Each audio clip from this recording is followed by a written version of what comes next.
cute our baby is. She's just hanging out. So happy. She's just so happy to be there. She doesn't know about anything wrong in the world yet. It's so great. She's so pure. Just happy to sit in her little crib. It's perfect. Wait, we decided, am I good side? Do we know? I get to, this is my good side. That's your good side? So she gets the good side. She gets the good side this time. This time. This time. We have the same good side. We should have thought of that before we got married. Yeah. Is this gonna work? I don't know.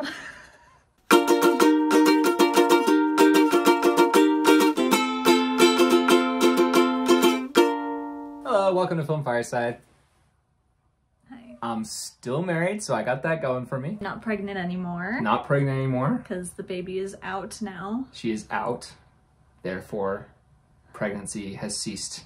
Yes. Yeah. Anyway, we're gonna do something fun. We're gonna we've made lists of our 5 favorite romance movies of sorts, and we're going to share them with you. I don't know your list. You don't really know mine. No.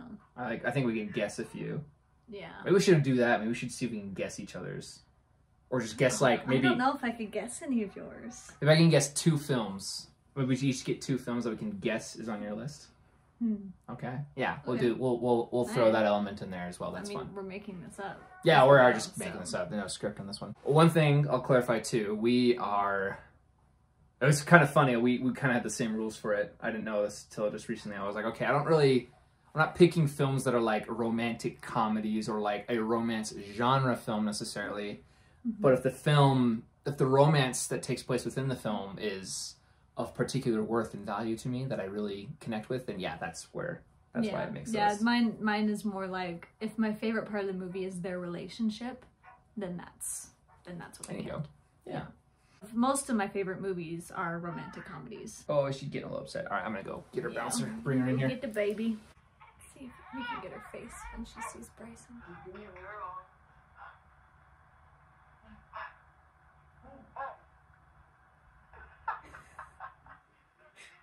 Every time we go get her in her bed, she's so happy. She gets so happy. There she is. Baby. There she is. Baby. I want you to see if you can guess 2 films that are gonna be on my list. On yours? Yeah. Ugh. I can almost guarantee. You know. I may even know your list, but like. You may. But I can guarantee at least one. At least one. I know you can guarantee at least one. Okay. One I'm thinking of, you probably have Titanic. Damn. Have Titanic? No, but maybe I should. I mean, I thought about Titanic for mine, but I'm like, they don't really end up together. Their relationship isn't my favorite part of that movie. Yeah, mine neither. Honestly, they don't really end up together. I mean, it's a great story. I think the movie. I think it's just a good movie, and their relationship is. Yeah. Which is great. That's not that it's bad. It's not bad. La La Land. All right, we'll see. Which 2 are you guessing for mine? Wedding Singer, and I don't know what the second one. My Big Fat Greek Wedding, maybe. Okay. Yeah. So I'll start though, so we can end on you. Okay. Because I think your take here is the most important one. My honorable mentions. Okay. Ones that didn't make this list. My honorable mentions are The Proposal. Oh, good choice. Okay. Just Go With It. It's a lesser known one. Adam Sandler and Jennifer Aniston. I like that one though. Like that one. The Wedding Singer. Okay. And a film called It Happened One Night. I should probably just review that film because that is the birth of romantic comedies. If you want to go watch the first romantic comedy ever, it's called It Happened One Night. My honorable mentions. I'm just listing a bunch that I love. So if you're just looking for a good chick flick, here's some of my greatest recommendations. Return to Me. Austenland. Of course. How could I forget about Austenland? I should have guessed Austenland. I was like, good gracious, ass bodacious. About Time. Oh, About Time. 50 First Dates. I forgot an honorable mention. Yeah, I forgot About Time. About Time About was one of Time's my on yours? honorable mentions. Good. It's on one of my honorable mentions. I forgot it. Good. Okay. My bad. 50 First Dates. It's a great one. Hitch. I love Hitch. I forgot about Hitch. Hitch is such a great one. And My Big Fat Greek Wedding. That's an honorable mention. Okay. Yeah. Okay, I got it. kind of got it. You kind of got that one, yeah. It's in there, but it's not one of the 5 that I like. chose. So my number 5, I'm actually surprised you didn't guess this one. My number 5 is Return to Me. Okay, Which is on your honorable mentions. I was going to guess Return to Me, but I wasn't sure. That's this is just kind of due to the fact that this was like one of the first romance movies like that I remember. It's one of the earlier movies that I remember made me cry. And you sob watching Return to Me. Oh, Everyone yeah. sobs. Oh yeah, of course. Watching Return to Me. It's such a it's a great story. It like tugs at your heartstrings, and I love there was just such symbolism in the story that I as a 10-year-old watching it with my mom was just like, dang. Like her heart is in her body, so therefore her body is drawn to him. But that's complicated because like she's dead. No, like seriously though, I love Return to Me. I think that's one of the best stories, like romance stories that exists. I like that one a lot. I agree. My number 5, Tangled. I love Tangled. Tangled, it almost made my honorable mentions list. I love Tangled though. Tangled is such a good one. Their relationship, that's one of the better developed prince and princess relationships of Disney movies. Totally. It's and it's one of the things that makes that movie so good is their relationship. I think we all remember where we were when we watched that first lantern scene, when all the lanterns just fill out on the altar and they start singing. Forget about it. Are you joking me? It. And the whole "You Were My New Dream." That's just such a beautiful, simple. It's so great. It's so great. My number 4 is 50 First Dates. Say what you want about Adam Sandler. Love it. He's one of the best at like romance. You know, like all of his relationships are so good. Like all of his like romance movies have the most like pure relationships for some reason. Totally. Because they're just so like simple. Yeah. I mean, well, 50 First Dates, it's so like he's just so committed to helping her. One of the things I love about it too is that one of his things is that he likes to just woo different women. And the girl that he ends up with is a girl that he gets to woo every single day. It's something they love doing before, and he gets to continue to do that for the rest of his life because of her. That's a good... That's so great. That's interesting. So there's two. I took something different from that whole thing, but that's actually, I like that better. Because my thing I always took from that is like, oh, I get to be with a different woman every night, and she's like the perfect like person. Yeah. She's like the perfect person to just like take advantage of because she forgets. You know what I mean? So the fact that he, instead of taking advantage of her for like a one-night stand, is like, no, like I want to, like I want to be with her, you know, like that's really cool. That's for me, but I like yours better because he gets to woo her every day. He gets to get her to fall in love with him every day. That's dang girl. This is why I had you do this with me. She's got all the insight. Yeah. And number 4, You've Got Mail. Ah, okay. I love You've Got Mail. Yeah, I forgot about the whole Tom Hanks, Meg Ryan. Yeah, they're world of movies. They're so great. I think my favorite thing about You've Got Mail is it's a very real scenario. And it was like, I love just how dated it is now too, where that movie is just in its time. The whole You've Got Mail, when like messaging was still a thing, and it was like only like the names in the chat room, and they just became friends over that. And like they're both with someone at the beginning, but their relationship just like ends like naturally. Like she's at dinner with her boyfriend and they're just like, yeah, this isn't working. Okay, I'm glad you thought so too. Yeah, this isn't working. And then with the other girl, she's like super shallow and they're stuck in the elevator. We talk about this a lot. I hate movies. I hate romance movies where like the girl's with someone at the beginning, but then she meets someone new and handsome and romantic, and then they totally cheat and they just like pretend it's not a big deal. They justify it being like, well, the fiance is not good. Like, yeah. And like, or the relationship wasn't good to begin with, but like, you don't do that though. That's not justification for sleeping around. In You've Got Mail, they're friends first. And at the end, even if they found out that they weren't each other's like pen pals, they still would have ended up together. I think that's the only thing I like about it. Like, if she had gone and it was some other guy, she wouldn't have ended up with that other guy. She would have been like, no, I like him. Because when she gets there, she's like, I hoped it was you. She says that. So it's a great one. My number 3, you've probably never heard of. I know you haven't. It's a film called Marty. It won the Academy Award for Best Picture in 1955. This story is about a man. He's probably in his like late 30s, and he's living with his mom still. And the man who plays this guy is Ernest. I need you to look it up for me. Go to IMDb.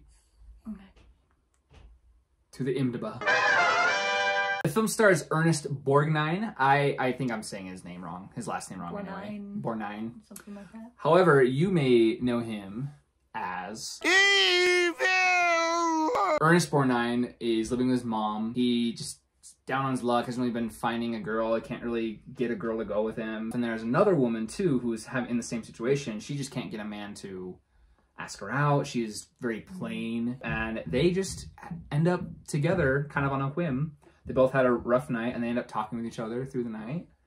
And it's just a beautiful, beautiful film because they start to fall in love. And it's so sweet because they're both like kind of awkward, weird people. Their love that they begin to have for each other is just so good. I was so like, I was giddy. I watched it last year. It was one of the first like romance movies I've seen as an adult where I was like, I was giddy about their relationship. It just made me really happy. Number 3, Princess and the Frog.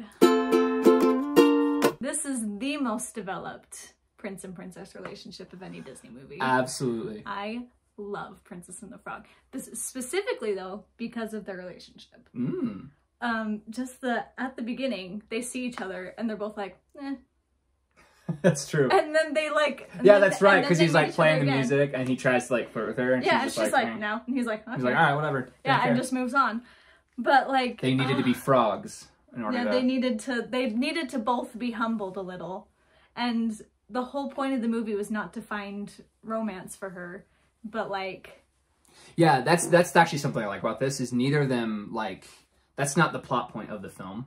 Yeah, they're not going in being like, well, we gotta find true love and you gotta do this. So like most princess movies are. Yeah, like it's a beautiful discovery that's made on a journey towards something else. And it ends up being the thing that solves her problem because the reason they become human again is because they just choose to get married as frogs. And then once they're married, she becomes a princess and they're human again. And so that wasn't like the whole reason for their relationship was not that. And what's beautiful about that is they were willing to be frogs to just stay together. They were happy. They found happiness because that's the other thing too about them. So the whole Dig a Little Deeper song, she starts off the song by being like, what is it you want? Or no, she's like, what is it you need? And they're like, well, we want to not be frogs anymore. She's like, no. That's what you want. That's what you want. What do you need? What do you need? And they both think he thinks he needs money to like, live his luxurious life that he wants to live. And she thinks that she needs to have a restaurant fulfill her dad's dream. Yeah. And that's something that she does end up doing.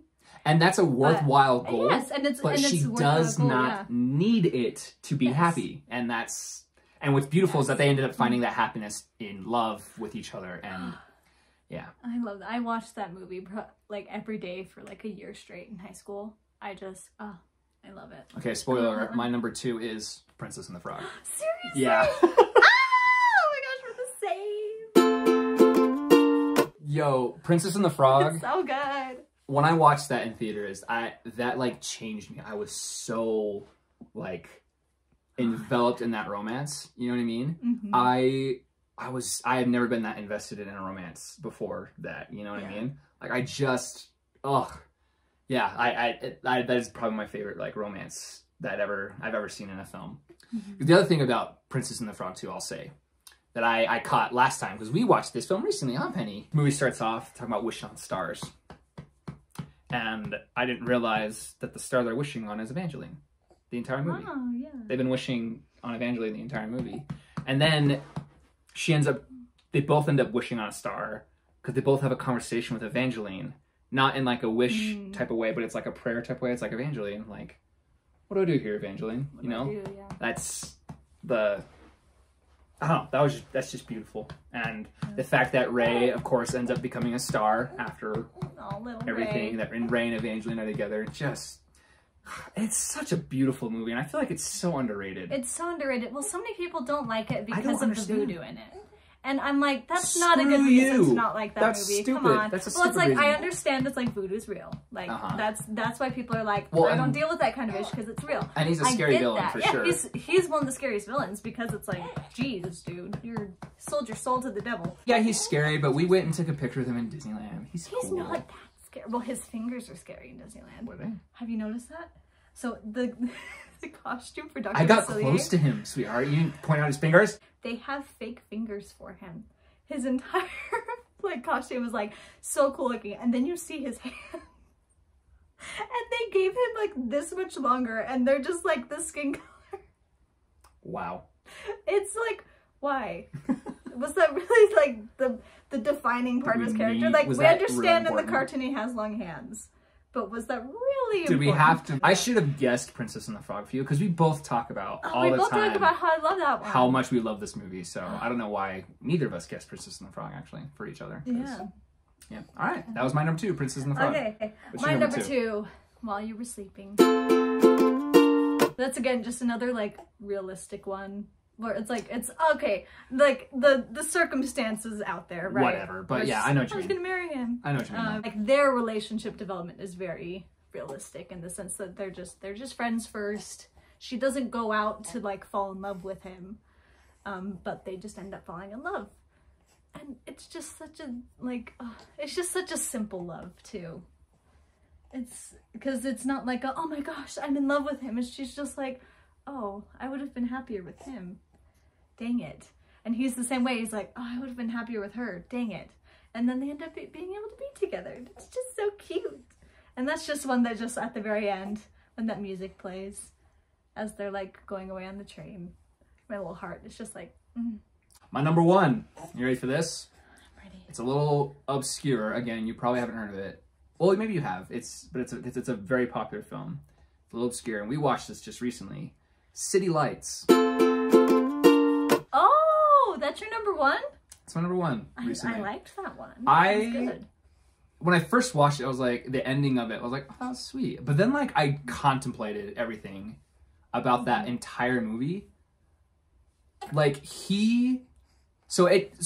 it's Charlie Chaplin, and if you're unfamiliar with Charlie Chaplin, maybe I'll throw a little clip in here. His films are comedic. He was a comedy actor, and this film was very funny.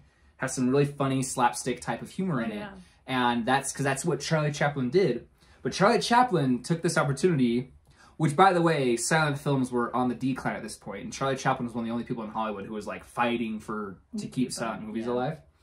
So it comes out with this mamma jamma, where he plays the same character he is, just this kind of homeless guy who ends up in wacky circumstances, and lets him fall in love with a woman. And the things he does for this woman are, a lot of them are humorous, but like, you just feel the weight of what he did at the end, where he just literally is like in the worst place he's been, and he's there for like a long time, very much living on the streets. His clothes are just the worst, and they find each other again, you know? And because that's the thing about it too, that he was willing to do that just for her, not to get the girl. Like, there was no conditions for his actions. He was just doing it just because he really loved her and he just wanted her to be happy. And he didn't get, like, I think he kind of gets the girl at the end, or alludes to the fact that he gets the girl at the end, but like, it took years and so much hardship for him. He just sacrificed literally everything about himself and put himself in some of the worst circumstances for this girl. And it's such a beautiful film, and the more I've thought about it, I just am so like, wow, that is a good romance right there. So, City Lights is a silent film. Yeah, the film guy picked a silent movie for his favorite romance. Classic film guy. My number 1, Bryson guessed it, The Wedding Singer.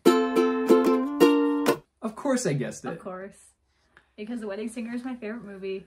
I didn't decide The Wedding Singer is my favorite movie for a long time. But then as I was just thinking about it, one day I was like, okay, what is legitimately like my favorite movie? The Wedding Singer. And I don't know like why, but just another Adam Sandler. I think, first of all, I think the costumes in it just crack me up the entire time. Just the 80s hair and costumes just are so funny. Hey, do you like Flock of Seagulls? I can see you do. The humor in it is great, of course, but then there's just their relationship, which is just, our song at our wedding that we danced to was "Grow Old with You," and that's the song he sang to me when he proposed to me. Very true. Because I learned love it so on much. I learned it on ukulele, and I took her to a park and I played on the ukulele. And sang to her. Yeah, because here's the thing also about this movie that we were just talking about how like, oh my gosh, it's so annoying when like the girl starts out with a guy and then they end up with like someone else.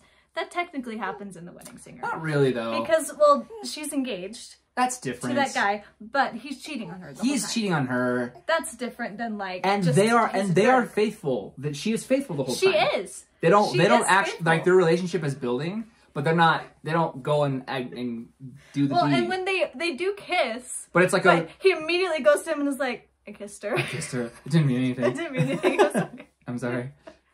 Yeah, totally. Yeah. So and the whole end sequence in the plane when he sings "Grow Old with You," I sob.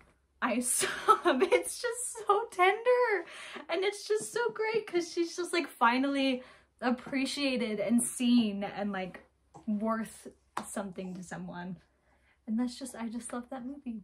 See, I'm gonna cry just talking about it. It's not a movie that should make you cry. It's an Adam Sandler chick flick.